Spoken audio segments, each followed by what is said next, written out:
আমি বৈশাখী বিবেকানন্দ সম্পর্কে যতটুকু জানার সুযোগ পেয়েছি তারই আলোকে আপনাদের কাছে কিছু কথা আমি উপস্থাপন করছি। সূর্যের আবির্ভাব আমরা প্রত্যহই দেখি উষার অরুণিমাও।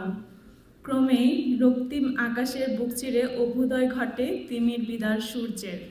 ঘুমন্ত ভুবনকে যেন এক লোহমায় জাগরণে নিয়ে আসেন তিনি। দীর্ঘ রাত্রির জড়তা, আলস্য ও নিদ্রাকে চূর্ণ করতে করতে তিনি ক্রমে উজ্জ্বল থেকে উজ্জ্বলতর হতে থাকেন। পৃথিবীতে আবির্ভাব হয় এক নতুন প্রভাতের, মানুষের মনে জাগ্রত হয় নবীন আশা, সঞ্চারিত হয় নতুন উদ্যম, নতুন প্রেরণা। বিগত ঊনবিংশ শতাব্দীতে ভারতের ভাগ্যাকাশে স্বামী বিবেকানন্দের যে আবির্ভাব তা প্রকৃতিতে সূর্যের আগমনের সঙ্গেই তুলনীয়। জাতির জীবনের অন্ধকার রাত, তমসিকতার পঞ্জীভূত পাহাড় মুহূর্তে যেন অপসৃত হয়ে গিয়েছিল তার আলোকোজ্জ্বল অভ্যুদয়ে। সমগ্র দেশের মানুষের মনে এসেছিল অভূতপূর্ব একটি জাগরণ, উদ্দীপনা, কর্মোদ্যোগ, আশা ও আত্মত্যাগের জোয়ার।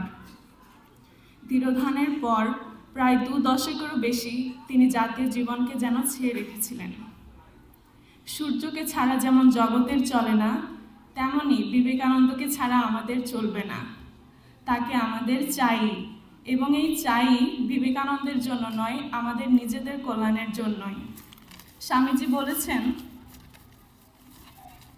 উত্তিষ্ঠিত জাগ্রত প্রাপ্য বরান নিবোধক, arise awake and stop not till the goal is reached.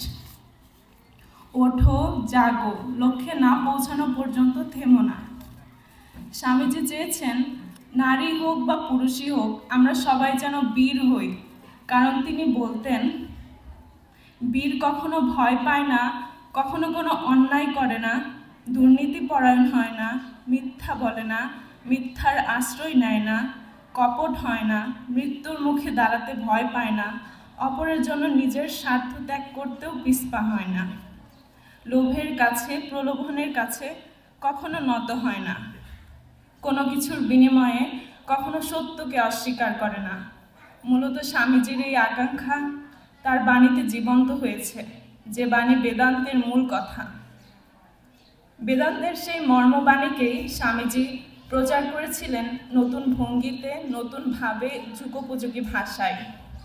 সকলকে আহ্বান করেছিলেন সে বাণীতে উদ্বুদ্ধ হতে। আজ যদি বর্তমান প্রজন্ম তার আদর্শে, তার বাণীতে উদ্বুদ্ধ হয়, তাহলে দেশের সব অবক্ষয়, সব দৈন্য দূর হয়ে যাবে। গড়ে উঠবে স্বামীজির স্বপ্নের ভারতবর্ষ, স্বপ্নের বাংলা। আজ পৃথিবীর সর্বত্র ধ্বনিত, প্রতিধ্বনিত হচ্ছে স্বামী বিবেকানন্দের সেই বজ্রনাদ। সেই বজ্রনাদ ধ্বনিত, প্রতিধ্বনিত হবে যুগে যুগে, যুগান্তরেও। এই আশাবাদ ব্যক্ত করে আমি আমার সংক্ষিপ্ত বক্তব্য এখানে শেষ করছি। সকলকে অসংখ্য ধন্যবাদ।